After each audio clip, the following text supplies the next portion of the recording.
Hello, hello, hello, Hostos community. It's Philip Caban here. I am uncharacteristically scruffy and poorly dressed for this. I apologize. I don't have all the stuff with me to not be poorly dressed. And yeah, crazy times. So I'm looking a little crazy. Um, anyway, so here we are. I was supposed to come in the other day and speak, but obviously couldn't do that. So here I am doing this thing. Um, Jason, so sorry this took so long. There were some logistic issues and all sorts of stuff. I don't know if you guys know, but I have some specific challenges with what's going on right now. I have sarcoidosis, which is a lung disease. Well, it's an autoimmune disease and it affects your lungs and your nasal passages. I have sarcoids, which are open sores in my nose and lungs. So I am at specific risk. I needed to make sure that I was good. Um, so anyway, here we are, and let's get into it. If you've ever seen me speak before, my title of everything that I do is "Do It or Don't Do It." Right? What does that mean? It's you do things, you don't do things, and whichever one you've done, either not done it or done it, you have to know why. You should know why. Things shouldn't be a mystery to you, and you should be taking notes um, whenever you're doing things. So here's what I mean, and let's get into it. First and foremost, do it or don't do it is, I guess, a decision making strategy. Sorry for the background. That's my bed and my Jordan wall. um, so do it or don't do it is essentially a system for how to make decisions. Um, the first and foremost thing, rule number one would be stop judging. Period. Um, every religious system template has some sort of non-judgment aspect to it. If you're not religious, it still stands. I'm not a religious person. I'm Jewish, culturally, sort of my identity. And that's only partially. But I think that the Jewish template's a good one. And if you follow another template, great. But this has nothing to do with religion. This is from an objective decision-making standpoint. Um, Judgment doesn't work, and this is why. For the most part, you'll never be right. Well, you'll never know. You'll never know if you're right because you'll never know the truth. Only the person knows what's going on. So you judging, and you end up making up narratives, and you end up making storylines, and you develop these opinions about people, and then based on those opinions, you act. So all of your actions and opinions are based on assumption, because that's what judging really is. It's assumption based on your morals and values, based on what your priorities are. Now, everyone's different. Everyone cares about different things, and no one's right or wrong or bad or good because they care about different things. Granted, there are certain things like killing babies that are terrible. Don't do that. It's terrible. It's bad. Universally, objectively bad. Okay? But in general, people just have different priorities structures, and people have different moral structures, and people have different opinions, and different things are important to them. So they may act or behave differently than you would have. If you judge them as good or bad or positive or negative because of that, I mean, you're limiting yourself. You're not going to have a fully formed opinion. You're not going to ever know this person. You're not you're not doing yourself any favors because what's the point? What are we doing? Um, and along with that comes something called confirmation bias. So number two, avoid confirmation bias. Now, what's confirmation bias? Confirmation bias is okay. if you think a thing, whatever the thing is, you have an opinion on something, and you find confirming opinions or facts in the news or on Google or on proveimright.com or iknewIwasright.com. Those are not real websites, but that's where I think some people get their stuff from. If you go on the internet and find something that confirm your opinion, well, then now you've confirmed it. And now you will behave as if that is right. Not just an opinion, it's not your take on it, it's not your position. Now it's right, correct, quote unquote correct. And you will behave in that way, and that will give you a bias. That is confirmation bias. It's essentially thinking something and not trying to prove it wrong. When you look for something that agrees with you on the internet, you're looking for confirming information. You're not looking for vetting information. You're not looking for something that is counter to what you think. That's a true vetting of your ideas. And I invite all of you to vet your ideas. Make sure you're right. Make sure that the thing you heard is true. Make sure it's as objective as possible. Make sure that it's got as much, empirical, objective evidence as possible before you adopt this position. Because let's use this breakout. Let's use this coronavirus thing as a way to illustrate confirmation bias. So someone thinks that this is just the worst pandemic that we've ever seen. It's a global calamity, and everything is terrible. Well, you can go online and find all sorts of statistics saying that things are terrible and that things everyone's dying and this, that, the other thing. And boom, it's confirmed. Your position is now confirmed. Your opinion is now confirmed, and now you will behave as if it's correct.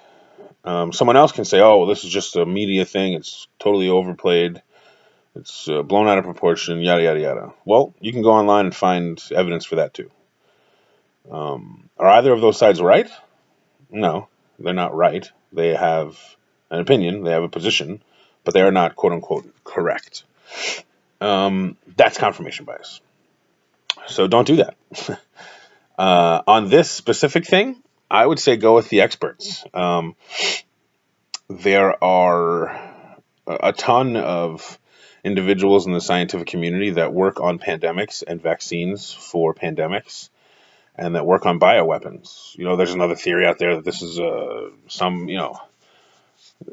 China made this as a weapon and they're trying to kill it. Well, if you take some time to read about it, humans can't make these things.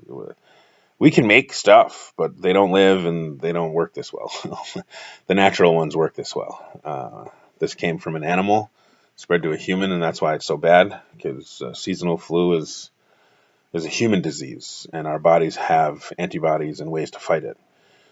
Animal flu, like swine flu, avian flu, SARS,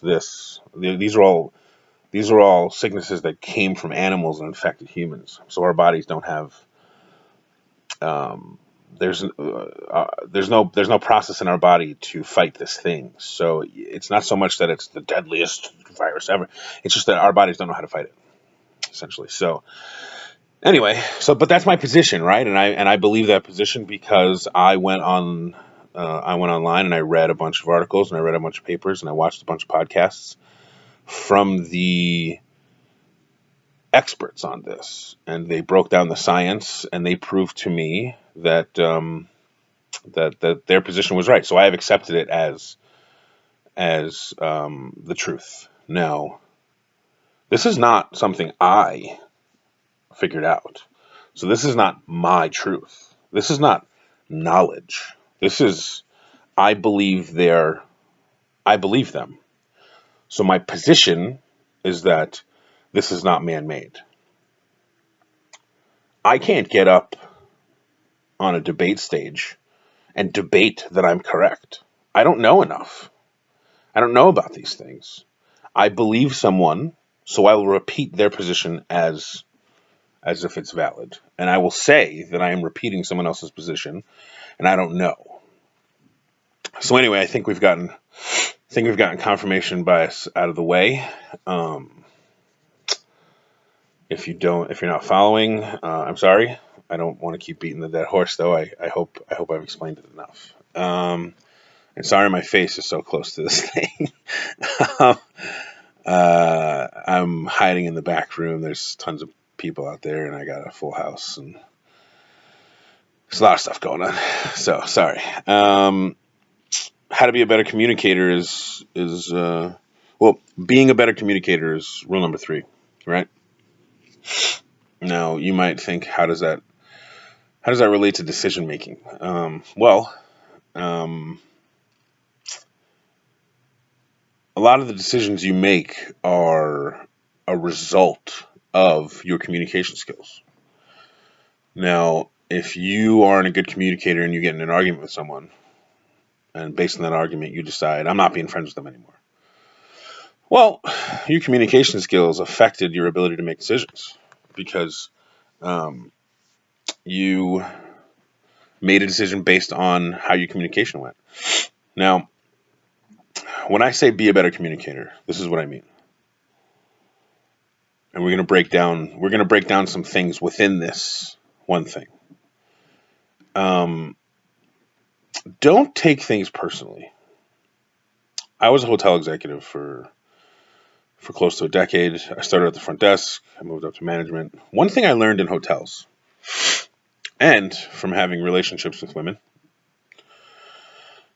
they're very similar. You can't take things personally. Now, when someone would come to the front desk and they've had a terrible flight, or it was a red eye, or they had a terrible cab ride, or the luggage got lost, or whatever, and they were having a very bad day, they would come to the desk and deal with me in some sort of curt or rude manner. Me taking that personal would be silly, because their behavior has nothing to do with me. It just has nothing to do with me. Do I like it? No, I don't like it. But it's got nothing to do with me. So taking it personal would be a waste of my energy. It would be a waste of my emotional intelligence, and it wouldn't do anything. It doesn't address the problem, and it doesn't do anything to get rid of the problem.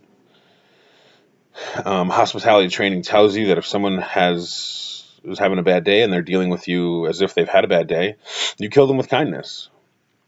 And typically, the situation is diffused. Now, does that always work? No. Some people are really, really miserable, and there's nothing you can do to make them happy. Again, that's about them, though. It has nothing to do with you. Or if you're in a relationship with a person, a man or woman, whatever it is, it's 2020. Date whoever you want. But whoever you're with, how they treat you is typically a reflection on how they feel about themselves. Now, if someone is mean to you, or they cheat on you, or this, that, the other thing, and you ask them why they did it, and they say, well, you let me walk all over you, so I did. Well,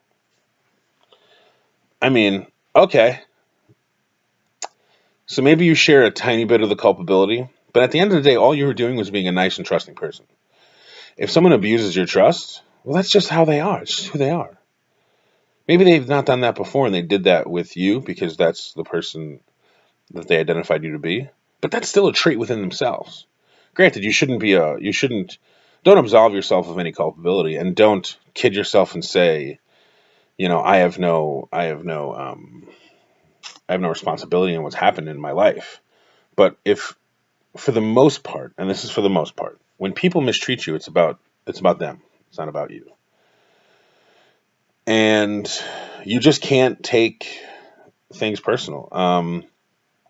Also, there's little things that like I had a party at my house one time. Me and my friends, we like UFC. We watch UFC. So I had a bunch of people over for UFC, and um, I have a decent sized apartment. It's not huge, but I can fit 15 to 20 people comfortably.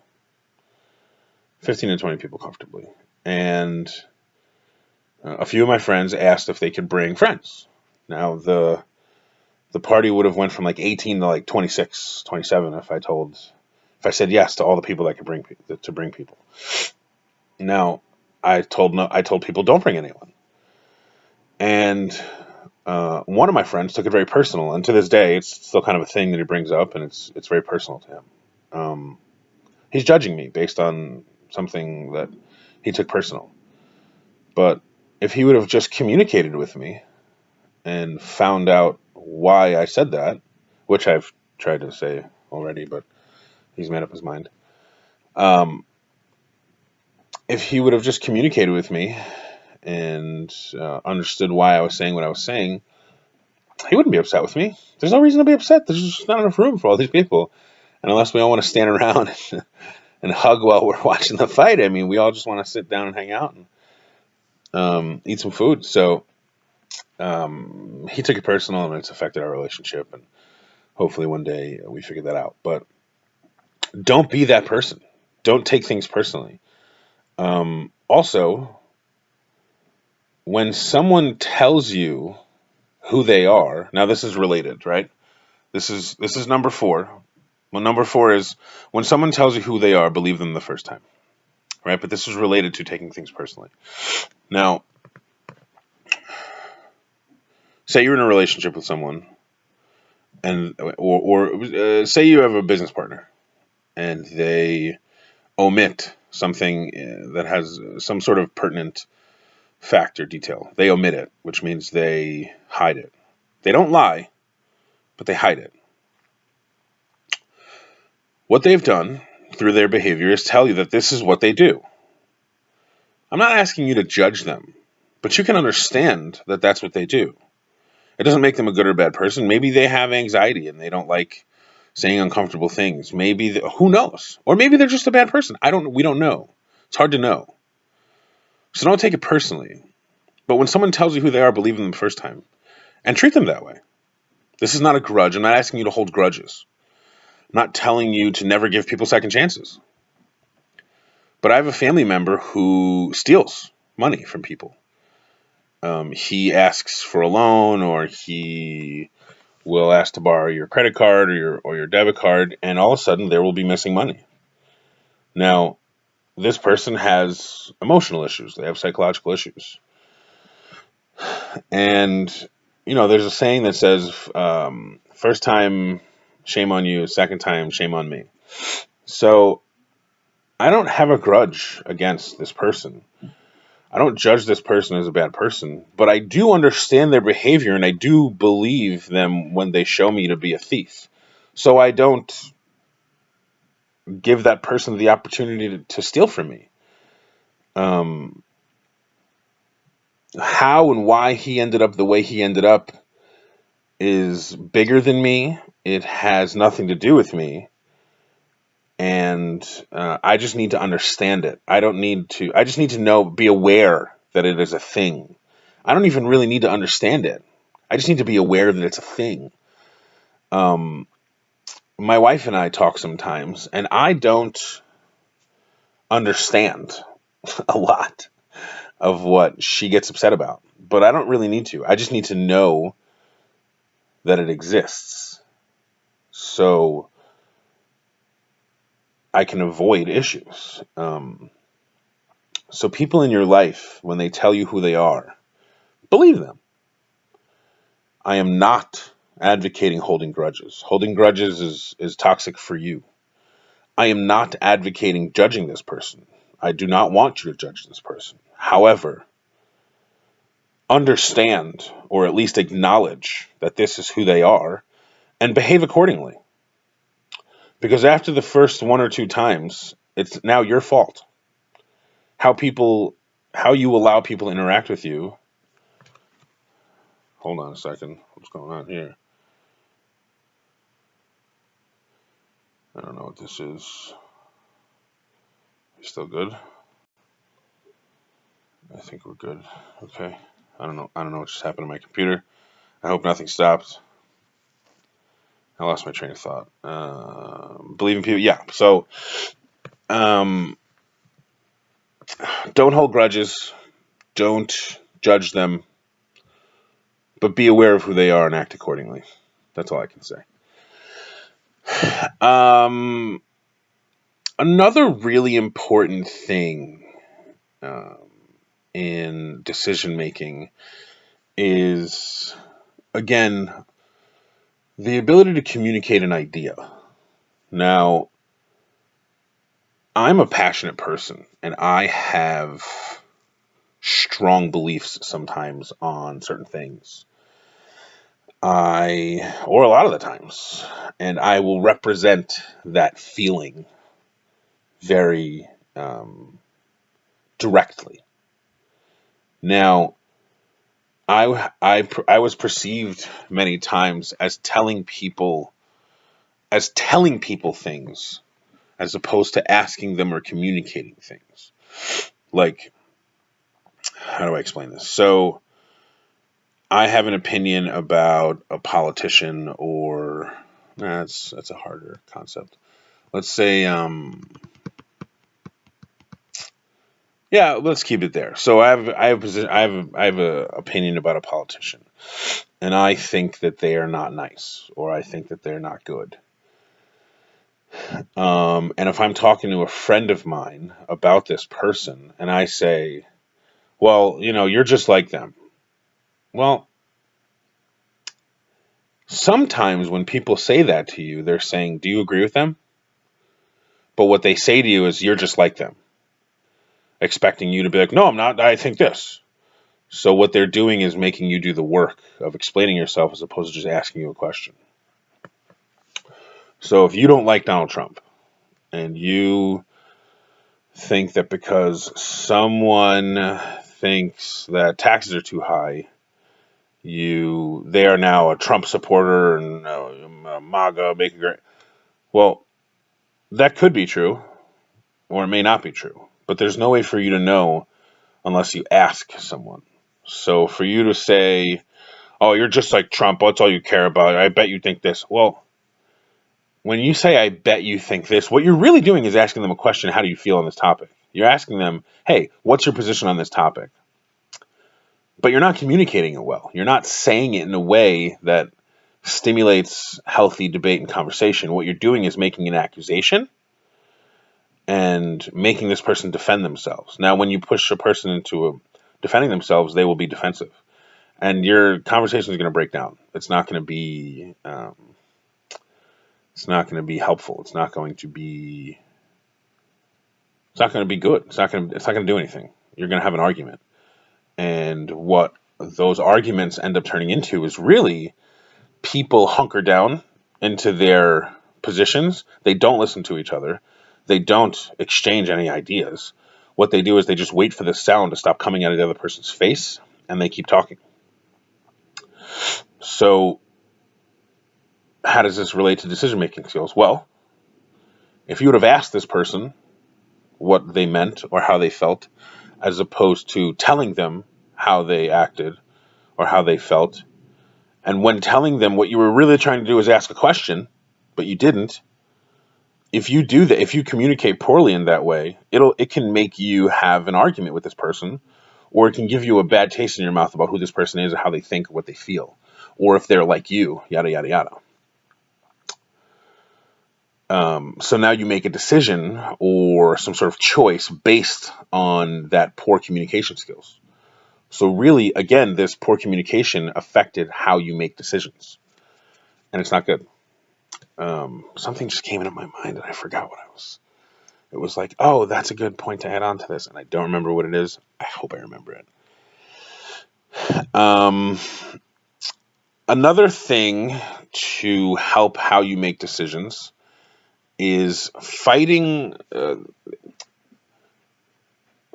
concept of "you should have known." Now, this goes along with asking questions and communicating. Now, I've used this example before.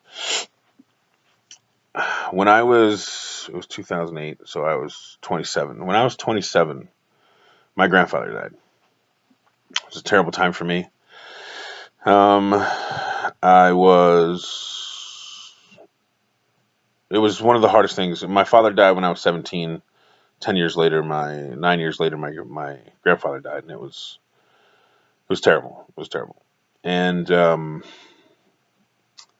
are the two hardest deaths I've ever had to deal with. And well, my grandma just passed, so up at the time, they were the two hardest things I'd ever dealt with. But um, so I had some friends that came to support me and stuff, and there was this one friend that I'd known for a very long time, and we were very close for a very long time. And this person didn't reach out to me. They texted me to say, I'm so sorry. They said the words that I would have expected them to say via text, but they didn't call me. And I, in my moral value structure, thought that this deserved a phone call, right? This deserved more than a text message. So I flipped out on this person and I said, "You should have known that that I require, or that I would have wanted a phone call. You should have come and been with me. You should have supported me. You should have been here for me." Yeah, is that true? She should have known. Well, maybe she ought to know by knowing me for such a long time. But she was telling me what my position in her life was. She was telling me what her priority structure was. She was telling me what she thought was sufficient by showing me what she did. But she was showing me what she thinks is important by doing what she did. So it was up to me to either accept that or not accept that. And I did not accept that, and it has affected our relationship since then. We're essentially not friends anymore. But if I think about it, this person got really sick when I was 18. They were in the hospital for a very long time. I only went to the hospital twice because it was very hard for me to see her like this. She was in a very bad state, and it was very hard for me to see her like this. So I didn't go to the hospital more than twice. But we were very close, and I felt bad about it. But I never spoke to her about it. And um, she thought that she occupied a different kind of space in my life because of those actions. Now, by not coming to see her in the hospital, I was showing her who I was, and she believed me. We didn't communicate about it, though.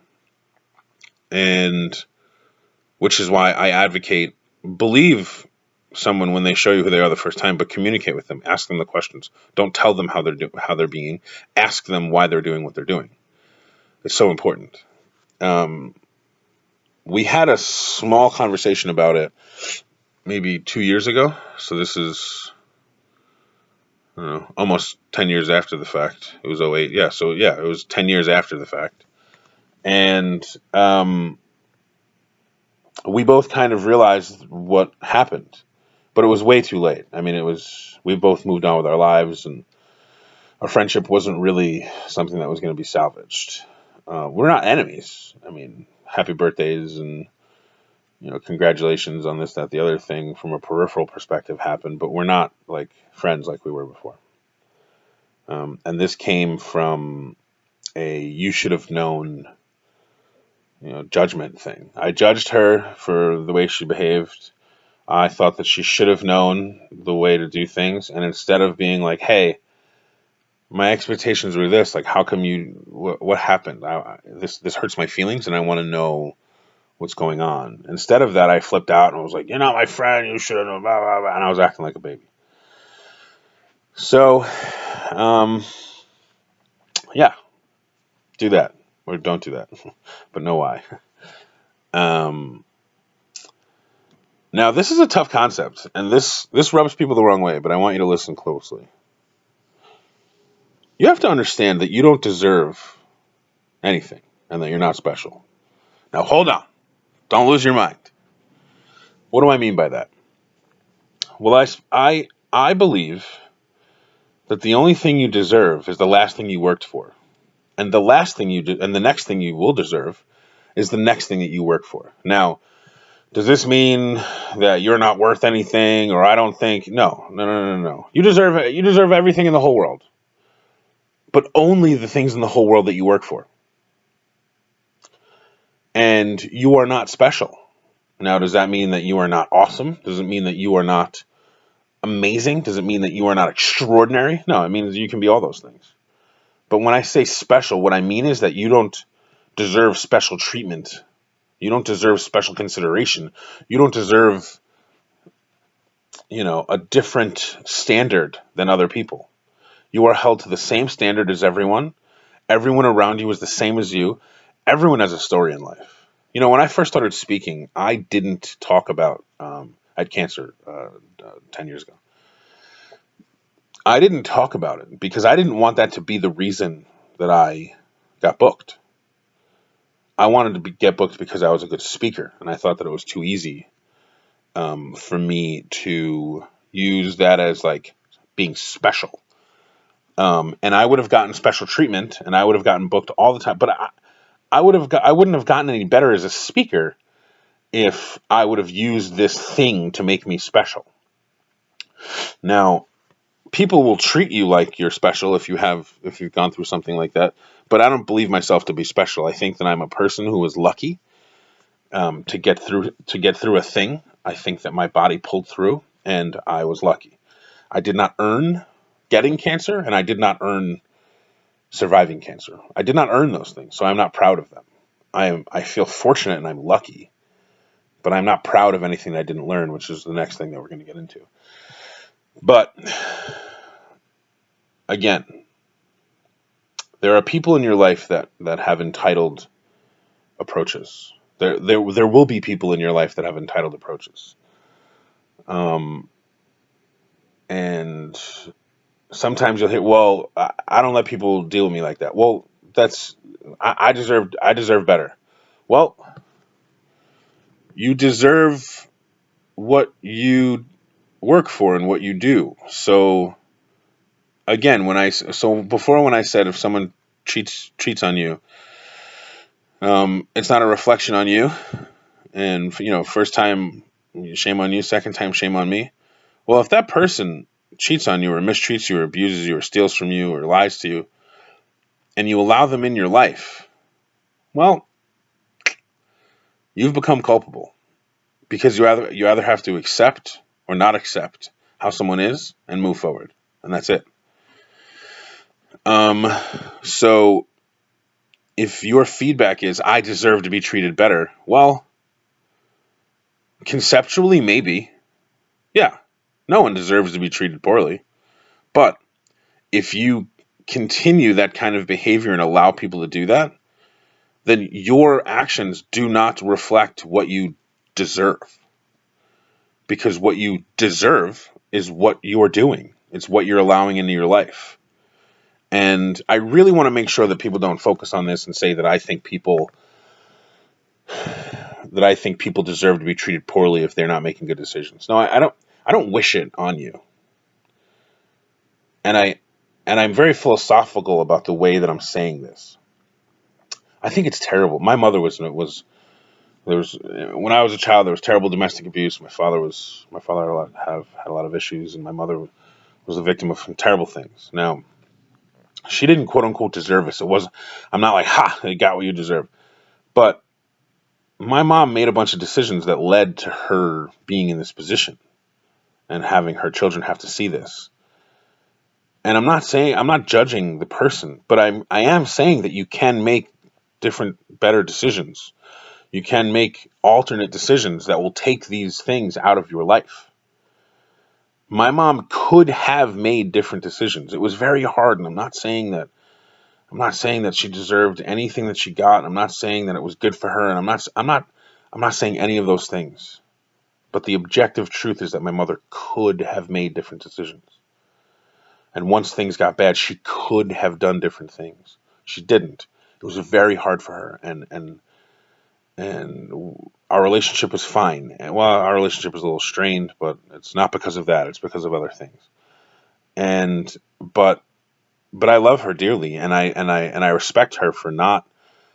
A lot of people when they deal with those things, they turn to alcohol or drugs or being promiscuous, or they do a lot of things, and there's no judgment on that either. However you deal with it is how you deal with it. But my mom didn't do those things, and she didn't bring men into our home, and she didn't abandon us, and she didn't turn to drugs or alcohol. My mom was a strong, good woman. But objectively, if we're looking back at it from this point, if we're looking back into the past from this point, my mom could have made different decisions. She could have done things differently, and that would have affected all of our lives in a positive way. So please understand what I'm saying.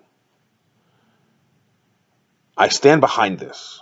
None of us deserve anything, and none of us are special, because all of us have a story. All of us have difficulties, which means if every special means unique, special means different. Well, if we all have problems and we all have stories, and more importantly, you cannot compare suffering, well, then none of us are special. We all have a story. We all have problems, and we all have to deal with it. And all of us have the ability to work for things. Now, some people say, "Oh, I have a disability." Listen, Stephen Hawking. No disrespect to anyone that has ALS. Stephen Hawking was essentially just a bag of meat in a chair for like 35 years, and he solved physics, astrophysics issues, problems in his head. Now, he's a genius. He's brilliant. Yeah, yeah, yeah. All I'm saying is that we all can work harder, and we all can do things, and we all can be better. And the only thing you deserve is the last thing you worked for. And the next thing that you will deserve is the next thing that you work for. And the only reason I'm saying this is because, you know what? Let me make another example. Maybe it'll illustrate it a little better. I work with foster kids. I work with young adults that are aging out of foster care, and I teach them life skills. People treat them often like they're special, and I like that they get good things, and I like that they get good treatment, and I like all those things. I mean, they've had terrible lives, and it's about time that some things have gotten better for them. But the way some people treat them is handicapping. Because up until 18 years old, all they had to do was tell their life story, and they got stuff. See where the problem is? All they had to do was tell their life story, and they got stuff. They didn't have to work for the things that they get. Now, I'm not saying anything negative about people aging out of foster care. Nothing. I work with them. I devote my time to helping them because I believe that they're worth it. But you train any animal, that's what we are, you train any animal to get things without having to work for things, and that animal will not have good work ethic. So, due to the fact that they get things for just being who they are, it is actually a detriment to them. It's why I do what I do. I teach them life skills, and I teach them how to earn things, and I teach them work ethic, and I teach them a concept of working for things, because their whole life they've been getting things based on who they are and what their story is. Now, when they get into the workforce, first of all, no one's going to know who they are. No one's really going to care about their story. And maybe if they do, they're still not going to give them a job. They have to be qualified. They have to be able to do the thing that they're hired for. So that story won't get them anything. Maybe it'll get them an interview, but it won't keep them a job. It won't get them the job. And even if it does get them the job, maybe someone says, you know what? I feel terrible your life has been like that. Here's a job. Well, this person still hasn't developed work ethic. So there's a very low chance that they're going to keep that job or be good at that job because they don't have the training. They don't have the things. They didn't learn the things necessary to keep that job and do that job. So I stress to them that the only thing that they deserve is the last thing that they worked for. And the next thing that they will deserve is the next thing that they work for. And that because everyone has a story and everyone deals with hardships, that they are not special. Because, sometimes people, well, we're all special. Well, no, that defies what the definition of special is, my friend. Special is unique, and usually there's only one or two of them. So if we're all special, then none of us are special. And again, I don't say that to put anyone down. We're all amazing, we're all awesome, and we all deserve anything we ever want. We just have to go out and get it.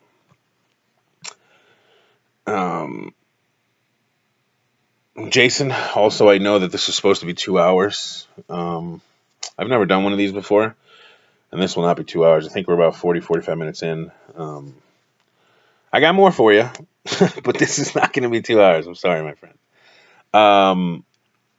Now, this is very relevant to what we're going through right now. Your circle of concern versus your circle of influence, or your sphere of concern versus your sphere of influence. Now, this outbreak stuff. I've been appalled at some of the government reactions and how things have gone, and we're not going to get political here, but I only devote so much time to that stuff. I read, and I'm politically active, and I think it's very important to know these things, and I spend time on learning them. But I spend more time on what I can control. So your sphere of concern is the things that matter to you. Global politics, plastic in the oceans, climate change, yada yada yada. And then your circle of influence is like making your bed, doing your dishes, ironing your shirt, the things that you can control, the things around you that you have direct control over.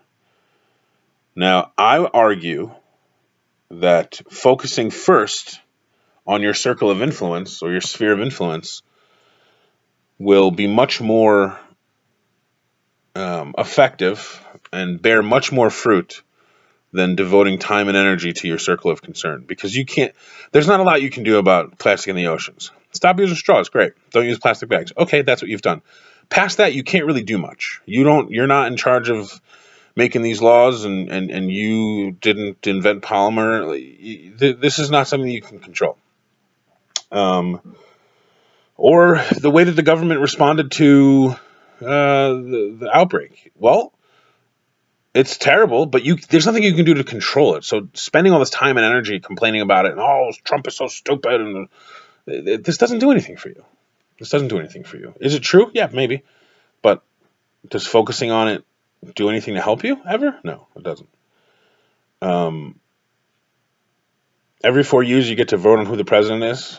Congress is really what you need to be concerned with. Congress. Local elections, community boards, senators, city councilmen, congressmen. That's really where all the change happens. But you get to vote on these things, and when it comes time to vote, read up, do your research, do your thing. But the other 97% of your life should be spent on your circle of influence, doing the things that you can do on a daily basis to make your life better. Now, that has a lot to do with simple, silly things. I mean, making your bed, doing your dishes, cleaning your house, ironing your clothing, walking your dog, being a good spouse, being a good girlfriend, boyfriend, being a good whatever. It gives you that gear. There's you build like a gear in your own mind of, okay, it's time to do stuff, and you can go to that place. Okay, it's time to do things. If you don't work on building that spot, that gear in your head, in that aspect of your personality, you're going to have trouble doing it. I'm not saying that it's not possible, that it's impossible for you to do these things and you can't possibly be successful. No, of course not. These are suggestions for how to make things easier for you to do them. But if you spend time on your circle of influence, the things that you get up 4:30 in the morning, work out before everyone else. There's a certain, when you give yourself those little wins, it may seem silly, but you get little wins throughout the day. Like, I get up, I make my bed, I go to the gym. I come home from the gym and, my bed's made.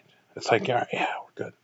Okay, and my house is okay. My house is clean. Like when you walk into a dirty house, you walk into an unmade bed. It feels chaotic, and you may not realize it, but you are influencing yourself on a subconscious level when things are in disarray around you. Now, I have ridiculous ADD. Jay, anyone that's ever met me, you know I have ridiculous ADD.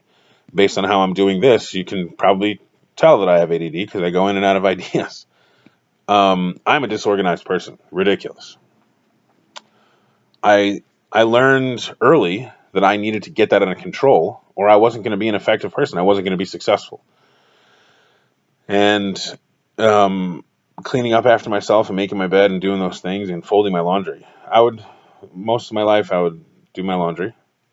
I would fold the big things that can't be wrinkled, and everything else would just stay in the bag, and I would live out of the bag. This is ridiculous. But to me, it wasn't worth the energy and time.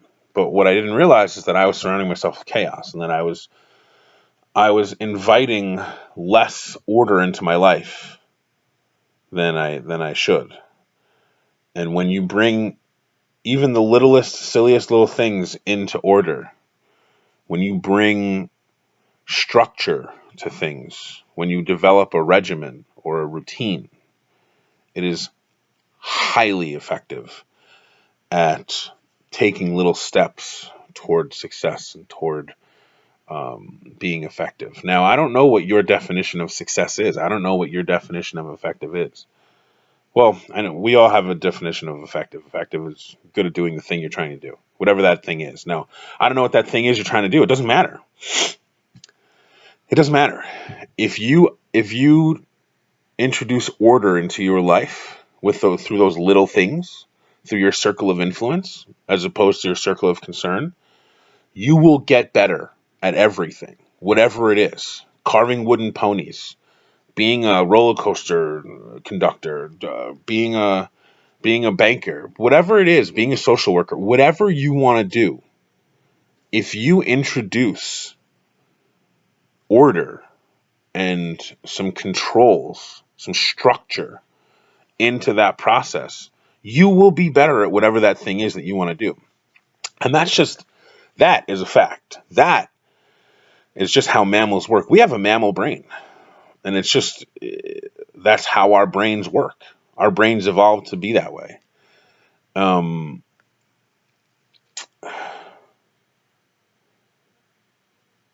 so I would say make your bed in the morning, do your dishes, clean your house, set up a routine. Get up at 4:30 in the morning, go to the gym, or do 50 push-ups, do something. Just do something.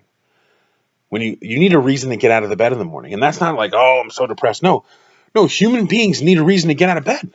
We do, or we tend to kind of just lay around and do nothing. But if you're like, all right, it's 4:30, I gotta go do those 50 push-ups. All right, boom, you go do those 50 push-ups. Then you make your bed. You jump in the shower, you get out of the shower. Oh, you know what?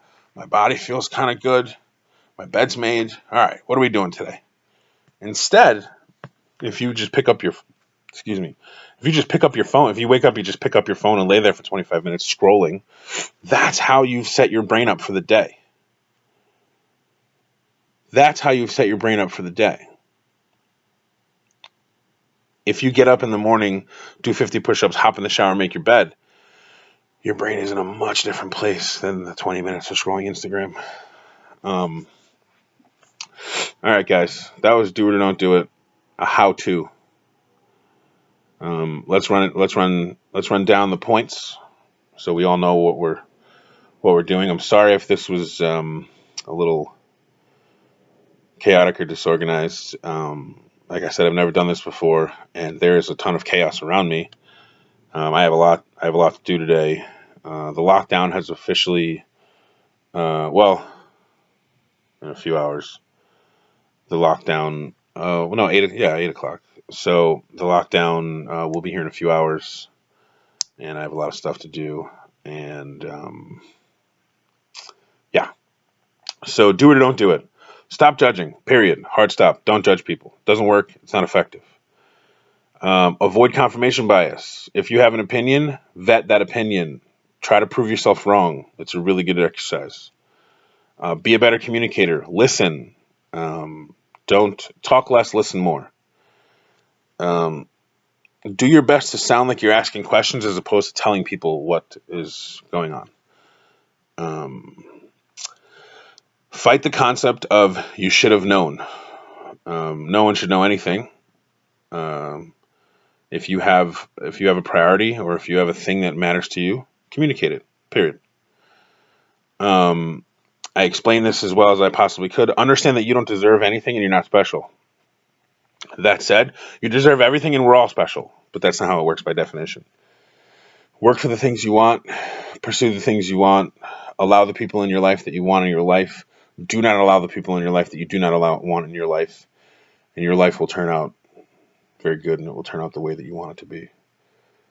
Um, People tell you who they are with their actions. Believe them the first time. That doesn't mean don't communicate with them, and it doesn't mean hold a grudge.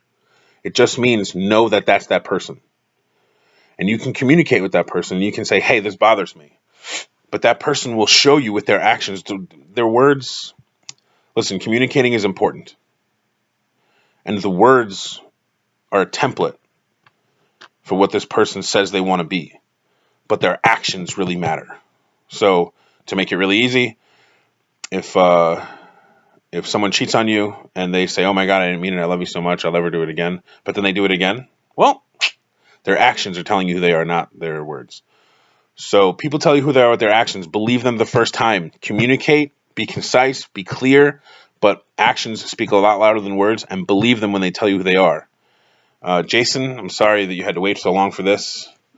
Hostos community, I'm sorry you guys had to wait for this. Everybody stay strong. Everybody stay healthy. Everybody stay home. Oh, I wanted to share something. I don't know if you guys, there's hand sanitizer is very expensive right now and it's very hard to come by. You can make your own hand sanitizer. Aloe vera gel, some 90% or better rubbing alcohol, some essential oils.